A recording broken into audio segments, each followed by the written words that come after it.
Iniciamos, doctora. Sí, doctor, ya. Bueno, continuando con las alteraciones congénitas, también vamos a tener alteraciones congénitas en cuanto a la formación del tejido cerebral. Ya hablamos de uno de ellos, que era la microcefalia, en donde dijimos que el tamaño del cerebro es pequeño. Pero también vamos a tener alteraciones del desarrollo, en donde vamos a tener malformación de las neuronas. Por decir un ejemplo burdo, vamos a considerar que la forma normal de las neuronas es estrellada. Vamos a ver en forma triangular, en forma esférica, en forma rectangular, cuadrada. Sí, entonces son trastornos del desarrollo. Y aquí tenemos dos grandes grupos, dos grandes ejemplos. Uno que es la esclerosis tuberosa y la otra es la enfermedad de von Recklinghausen. Todas estas alteraciones del desarrollo, al igual que la falta de formación de las neuronas o del tejido cerebral o de la migración neuronal, se van a caracterizar porque los pacientes pueden tener retraso psicomotor, pueden tener crisis convulsivas y otras características propias de cada enfermedad.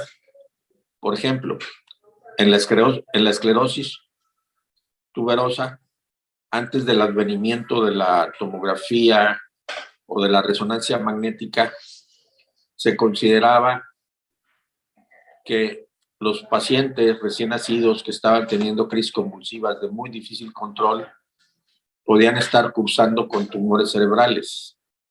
Tan es así que se llegaron a operar en su momento y ya cuando el patólogo revisaba la pieza operatoria que se le mandaba, pues se daba cuenta que no era un tumor, sino que eran trastornos en la formación y el desarrollo del tejido cerebral. Por otro lado, hablando de la enfermedad de von Recklinghausen, sabemos que es autosómico dominante, que lo transmite la mujer y lo padecen más los hombres. Entonces vamos a toparnos con familias en donde la mayoría de los que la forman van a tener esta patología. Y esta se va a caracterizar muy fácilmente por nodulaciones o tumoraciones en las diversas partes del cuerpo en donde van los nervios periféricos o los nervios espinales. Cambios de coloración de la piel, conocidas como café con leche, y pueden llegar a tener algunas convulsiones o pueden llegar a tener afección de nervios craneales por crecimiento de tumores, como podría ser un neurinoma del acústico, que pueden llegar a tenerlos en forma bilateral. Por otro lado, también vamos a tener nosotros trastornos en la formación del sistema ventricular. Entonces, decíamos que cuando no se desarrolla una parte del tejido cerebral, no puede quedar lleno de aire. La falta de este tejido cerebral es suplida por el líquido cefalorraquídeo, de tal forma que vamos a ver lo que se conoce como quistes aracnoideos. Estos quistes aracnoideos, por lo general, se encuentran localizados en la base del cráneo a nivel del lóbulo temporal.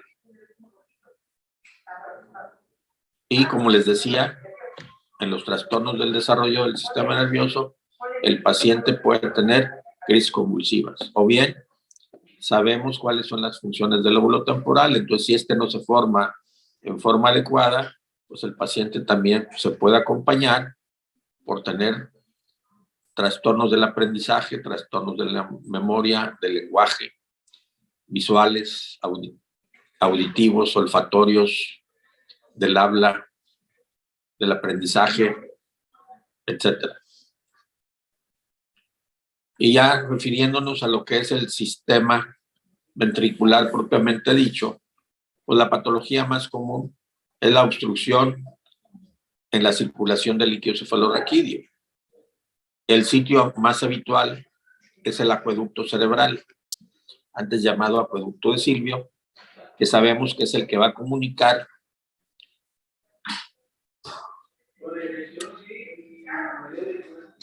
el tercer ventrículo, ¿sí?, con los ventrículos laterales. Entonces esto va a dar lugar a una hidrocefalia congénita conocida como no comunicante. Y las características clínicas que van a tener los recién nacidos con hidrocefalia son aumento del perímetro cefálico. Habíamos dicho que el perímetro cefálico normal era de 35 centímetros más o menos 2 centímetros. Entonces estos niños van a tener un perímetro cefálico pues, de 40, 45 centímetros, 50 centímetros. Es decir, van a tener la cabeza muy grande. Y debido a la distensión de la piel, pues nosotros vamos a ver la impresión de los vasos sanguíneos de la piel cabelluda. Normalmente los vasos sanguíneos no se ven a través de la piel cabelluda en los recién nacidos. En este caso sí los vamos a ver.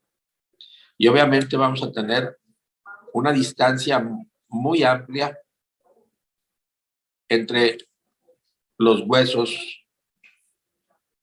y vamos a tener unas fontanelas muy amplias, llegando a estar estas en ocasiones abombadas o tensas.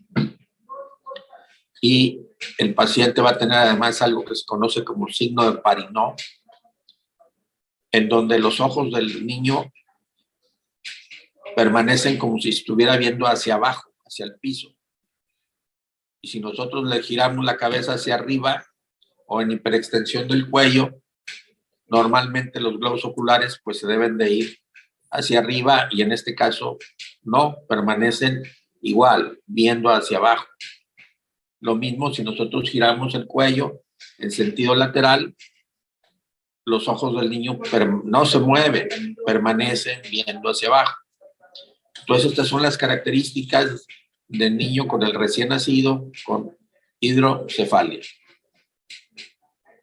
Y son algunas de las patologías más comunes intracraneales que vamos a ver en los recién nacidos, que son por alteraciones congénitas.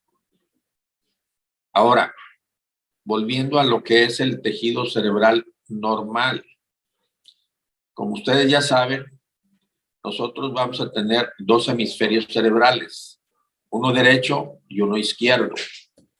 El izquierdo se le denomina dominante, porque es el matemático, por eso es el que tiene que ver con el lenguaje.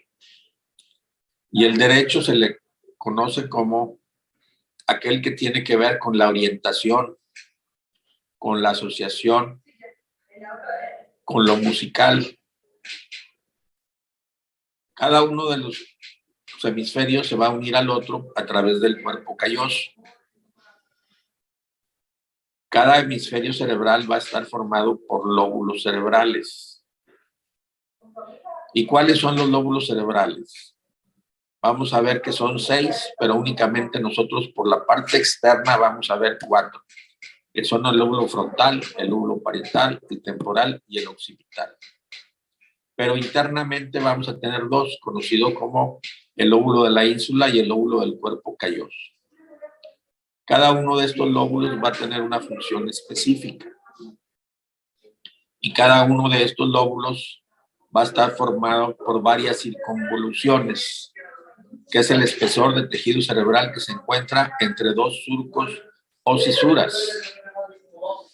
Y sabemos que cada lóbulo cerebral va a tener ciertas surcos o cisuras más importantes.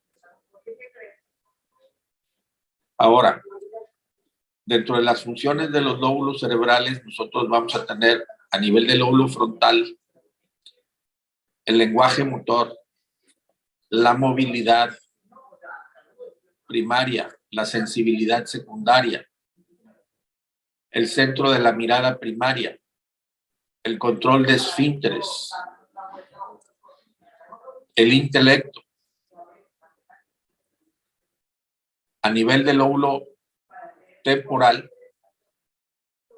tenemos olfacción, visión, audición, centro del aprendizaje, memoria, conducta, sexualidad, homeostasis, el ciclo sueño-vigilia. A nivel del parietal vamos a tener sensibilidad primaria, movilidad secundaria, orientación, asociación. A nivel del lóbulo occipital vamos a tener la visión. Entonces, necesito que ustedes aprendan, cuando menos así, en forma sencilla y rápida, las funciones de estos 4 lóbulos cerebrales que nos van a permitir explicarnos las manifestaciones clínicas que van a tener todos los pacientes cuando llegan a tener una lesión a ese nivel, ya sea por tumores, por hemorragias, por infartos, por enfermedades desmineralizantes, por infecciones, etcétera, etcétera, etcétera.